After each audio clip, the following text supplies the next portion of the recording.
पूरा उन पे साइबर अटैक करना। हमारे पास एथिकल हैकर्स है, हमारे पास नेवल और एयरफोर्स ब्लॉकेट कर सकते, इंटरनेशनल लॉ में कर सकते हम। और अगर कल कोई एक्शन गवर्नमेंट लेगी तो यूनाइटेड नेशन का कानून है आर्टिकल 51 जो सेल्फ डिफेंस में आपको राइट देता, और नॉन स्टेट एक्टर्स के खिलाफ भी आप एक्शन ले सकते। गवर्नमेंट क्या करेगी नहीं करेगी वो गवर्नमेंट तय करेगी। हमारा बोलना अपोजिशन का था कि आप इस पर स्ट्रॉन्ग एक्शन लीजिए, ये खत्म होना ये चीज। अब वो कैसा एक्शन लेंगे, क्या लेंगे, गवर्नमेंट पे तो थोड़ा आपको तो उसको उनको छोड़ना पड़ेगा ना।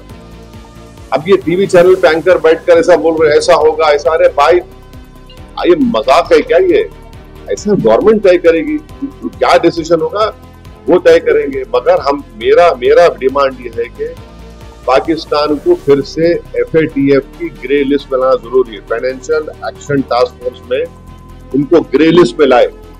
ग्रे लिस्ट में लाए तो उनको ये देखिए इलीगल पैसों से फाइनेंस करे टेररिज्म ये लोग। পাকিস্তানের প্রায় 16টি ইউটিউব প্ল্যাটফর্ম মানে বড় বড় খবরের চ্যানেল, তাদের ইউটিউব চ্যানেল যেগুলো ছিল ইন্ডিয়া, সেগুলোকে প্রায় মানে ব্যান করে দেওয়া হয়েছে ইন্ডিয়াতে, সেগুলো ইন্ডিয়ার কেউ দেখতে পারবেন না। এই যে পদক্ষেপ বলা হচ্ছে ডিজিটাল স্ট্রাইক করলো ইন্ডিয়া, এইটা কি বলবেন স্যার? সিন্ধুর জল বন্ধের একটা বিষয়, তারপরে এই বিষয়টি কি বলবেন? না, এটা আমার মনে হয় যথার্থভাবে ঠিক করা হয়েছে। কারণটা হচ্ছে যে তোমার যে ধরনের যে এফার্ট গুলো অনেক সময় সত্যর থেকে অসত্য বেশি থাকে, তাই নয় কি? এবং সেই জায়গায় যদি আমরা দেখি যে আজকে যে পরিস্থিতি আস্তে আস্তে ঘনঘটার দিকে যাচ্ছে, সেই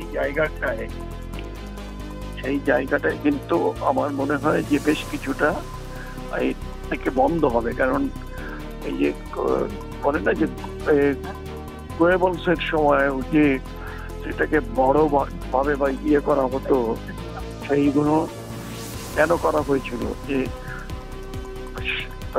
সংস্কৃতের কথা আছে, সেটা বাংলা করলে বলা হয় যে একটা মিথ্যাকে যদি 100 বার বলা যায় সেটা সত্য বলে প্রমাণিত হয়।